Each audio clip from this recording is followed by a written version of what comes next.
Well, as we promised earlier and said earlier, an unaccounted number of school pupils have been abducted by bandits in Kaduna State, northwest Nigeria.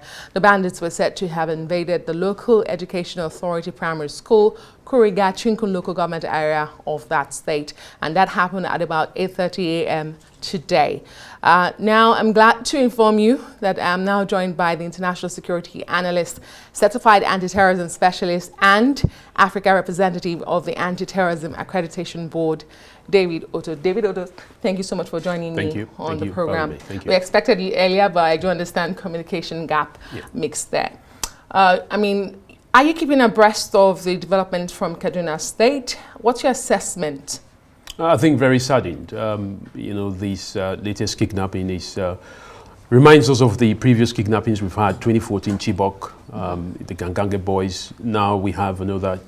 The list is endless. Children, We've had so many more. From age between possibly 5 to 12, very innocent, being taken very early in the morning when they're supposed to be studying. This is a demonstration that, the national security architecture, when it comes to protection of schools, protection of individuals, is completely in a free fall. I believe that this is more than another wake-up call to the security architecture. I'm not just talking about the military or the police. I'm talking about the general nationwide security architecture. We have to revisit what I call the national security strategy, not in terms of its theory, but in terms of how it's been implemented. Now we have a very tragic situation which we do not know how that is going to end. Of course, the police have said that the rapid support forces, have been able to, be deployed.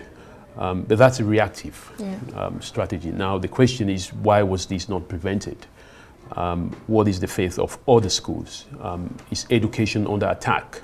Are children under attack? Is the Nigerian society under attack? Is the social contract collapsing? Does the government, is the government not providing for the security of the people that voted for it? So these are the very key questions that one must ask, and one must be able to see where the gaps are. I've seen where the gaps are, and I think. And what are those gaps? Because I was going to ask you. You've raised these pertinent questions. Do you perhaps have some answers? For instance, why are the children being kidnapped? Is education under attack? Well, generally, we have seen kidnappings of all sorts taking place, nationwide, not to mention the capital territory itself. So I think the main question now is, what trends have been studied. We have looked at various kidnapping trends within the country.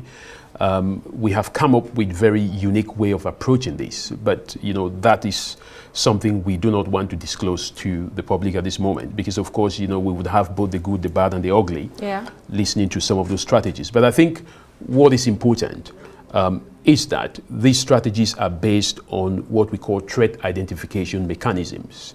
How do you identify the threats? What are the existing vulnerabilities that exist within the security architecture? Now, have those been able to be exploited by the state? Because of course, every government must have a national threat estimate. Nigeria has 36 states. If you want to count the FCT as 37, we've got 774 local government areas.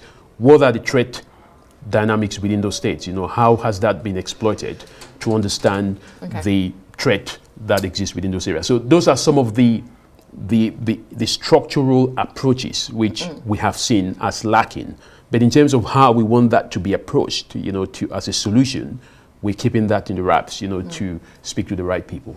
That's another kettle of fish. David Otto, let's take a pause, because I want you to listen to what the Nigerian government says is happening with security in the country. Let's listen.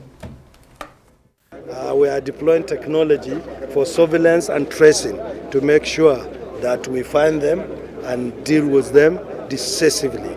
And from what you have been seeing so far, we are making progress. In the last couple of months, we have killed about 7 very, very big leaders of this insurgency. And we are working to take out many of them. And we are progressing rapidly. You heard him there. That's the Minister of Defense in Nigeria speaking there. We're deploying technology and we're trying to root them out. In fact, we've taken out 7 of the most dangerous terrorists in Nigeria. How does that fit into the broader context of security situation and what you're talking about? I think what the minister has just outlined there is what you call the reactive strategy. So the event has already happened. You're deploying technology to to go after the criminals. That's a reactive strategy. And that comes often too late. He talks about leadership decapitation. Now, even if you decapitate the leader, so you take the leaders out, there is still a string of individuals. For example, Abubakar Shekau was taken out. You had other leaders that have replaced him. So it is a reactive strategy. So we're talking about not just reaction, but how do you put in place preventive measures? How do you put in place response, strategies, that, when I talk about response, I mean immediate response. I'm not talking about when the, victims have been taken away and you're now deploying forces, thereafter. So I think, the government seems to be looking at what we do after the event rather than what we do before. And when it comes to, national security, you've got to, first of all, be able to have a robust preventive strategy. And what should we be doing before they occur? Well, or to prevent them from occurring, because I'm sure that's what we want. We don't want them to occur. Yes. So what should we be doing? Yeah, so it depends now on the various threats. So you've got to look at that not as a generalized threat dynamics, but each 36 state or 37 state, 774 local government areas would have what you call their threat matrix. And you've got to use those threat metrics to determine what is the threat priority in this particular area. How do we mitigate against that particular threat, from a preventive point of view? And what are the threat capabilities? So, for example, if you have Boko Haram in the northeast or the bandits in the northwest, what are their capabilities? What are they capable of doing? Are they capable of kidnapping these number of students? So if they are capable of doing that, what kind of strategy do you put in place to ensure that they do not succeed in that kidnapping, rather than getting technology to chase them after they've kidnapped the victim? So, there is no one size fits all. It has to be a national intelligence estimate based on the 36 states, based on the threats which are identified within those states, based on the capabilities of the threat dynamics within those areas, and then you come up with a national strategy, which of course has to be owned by the NSA. And I imagine that intelligence gathering is somewhere in the mix of what you've just analyzed there. But I wanted to ask you, do we even know what exactly we're dealing with when you categorize them as bandits in the northwest and Boko Haram in the northeast? What is the guarantee that they haven't morphed?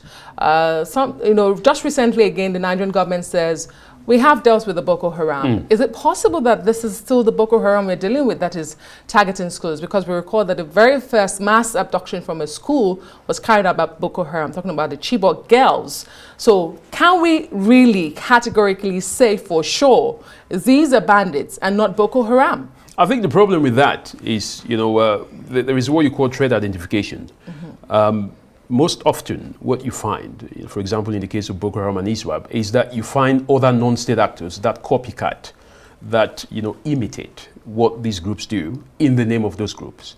Of course, because they understand that if there were an incident and that incident was linked to Boko Haram, then the government just gives up and says, well, we would find them when we find them, rather than it being an organized crime. So the environment matters, and what we find is that other groups or other non-state actors, take advantage of the existence of some of these bigger threats and copycat them.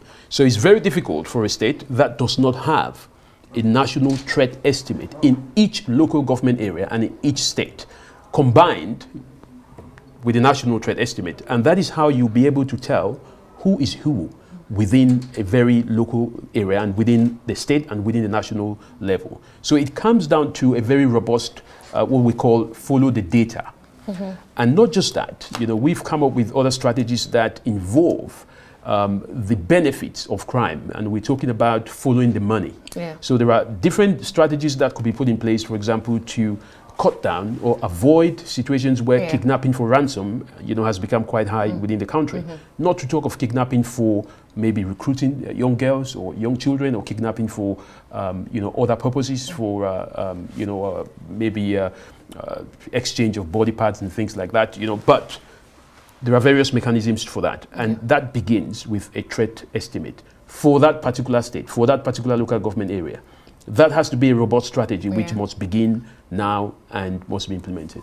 And beyond that, my producer says I need to wrap up now, but I just want you to do this in 60 seconds if you can. Beyond that, what should we be doing in this instance in Chukun local government area of Kaduna State that these pupils have been taking? Very sad. I think what we need to do is to make sure that all forces are deployed to try and rescue these children. The risk is higher than prevention, but for the parents who've lost their children in the hands of these non-state actors, what they would want is for these children to be returned back as soon as possible. How the government does that is something that, it's going to be quite complex because they've allowed it to happen in the first place. Thank you so much. David Otto, we'll be monitoring the situation and hopefully we can have you back in the studio to discuss the latest development. David Otto is an international security analyst. He's certified anti-terrorism specialist and African representative of the Anti-Terrorism Accreditation Board. Thank you so much.